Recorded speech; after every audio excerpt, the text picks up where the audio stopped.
Hai jemaat Tuhan, ketika bangsa Israel keluar dari tanah Mesir, mereka tidak keluar sebagai bangsa yang miskin atau bangsa yang melarat. Sebab Alkitab mencatat bahwa orang-orang Mesir memberikan perhiasan mereka, memberikan barang-barang berharga mereka ke tangan orang Israel.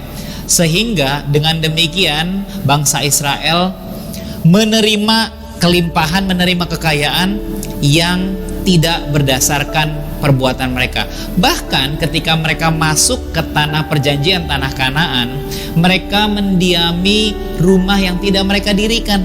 Mereka mendiami kota yang tidak mereka bangun. Mereka mendapatkan sumur yang tidak mereka gali. Mereka mendapatkan ladang yang tidak mereka tanami, tapi mereka yang memakan hasilnya. Mereka masuk ke tanah yang berlimpah susu dan madunya. Kita melihat bahwa bukan hanya selama di padang gurun Tuhan menyertai bangsa Israel. Bukan hanya selama di padang gurun Tuhan merawat dan memelihara bangsa Israel di dalam kelimpahan dan tidak pernah kekurangan. Tapi Dia membawa bangsa Israel masuk untuk mengalami kelimpahan berikutnya. Kita lihat bahwa begitu rindunya Tuhan untuk bangsa Israel mengalami kelimpahan dan kekayaan. Itu sebabnya Yohanes 10 ayat yang 10 Yesus berkata, "Aku datang supaya kamu memiliki hidup dan memilikinya di dalam kelimpahan." Itu artinya Tuhan ingin kita bukan hanya melimpah dengan kekayaan, juga melimpah dengan kesehatan, melimpah dengan keberhasilan. Tuhan rindu untuk kita mengalami kekayaan. Sebab sebegitu seriusnya Yesus untuk menjadikan kita berkelimpahan sampai Dia mati miskin, supaya kita yang harusnya miskin karena dosa dan pelanggaran kita menjadi kaya oleh karena kemiskinannya. Dia harus mati, dipermalukan, telanjang, supaya kita hidup, dihormati, memiliki kelimpahan dan memiliki kekayaan. Dia begitu rindu untuk Anda dan saya mengalami kelimpahan dan kekayaan.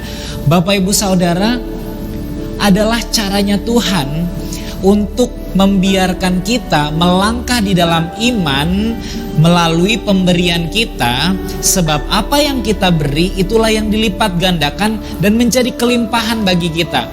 Maleakhi 3 ayat yang ke-10 dikatakan, "Bawalah persembahan persepuluhan ke dalam rumah perbendaharaan Tuhan, dan ujilah aku, masakan aku tidak membukakan tingkap-tingkap langit."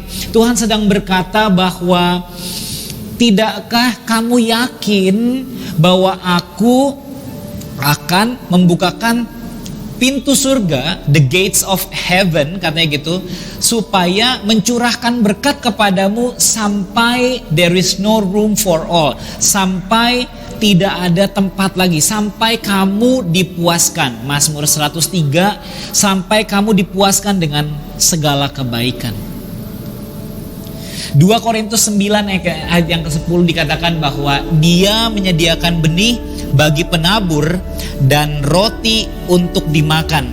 Dia juga yang akan melipat gandakan benih-benih yang kita tabur dan menumbuhkan buah-buah kebenaranmu.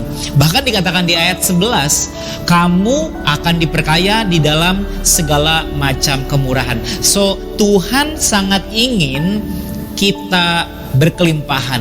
Tuhan sangat ingin kita mengalami kekayaan. Itu sebabnya dikatakan Dia memberikan kemampuan untuk memperoleh kekayaan. Dia memberikan modal untuk kita tabur, untuk kita mengalami pelipat gandaan. So mari jemaat Tuhan, kita sama-sama mau memberi, kita sama-sama mau membiarkan Tuhan memberkati kita, karena untuk itulah Dia mati miskin supaya kita yang miskin menjadi kaya. Untuk itulah Dia memberikan roti, dan bukan hanya roti tapi benih untuk kita tabur, supaya ada yang dilipat gandakan di dalam kehidupan kita. Mari kita sama-sama membawa persembahan kita. Mari kita sama-sama membawa heart for the house kita. Ketika kita memberikannya kepada Tuhan, kita tahu kita sedang memberikan kepada pribadi yang paling ingin kita memiliki kelimpahan dan memiliki kekayaan. Tuhan Yesus memberkati kita semuanya.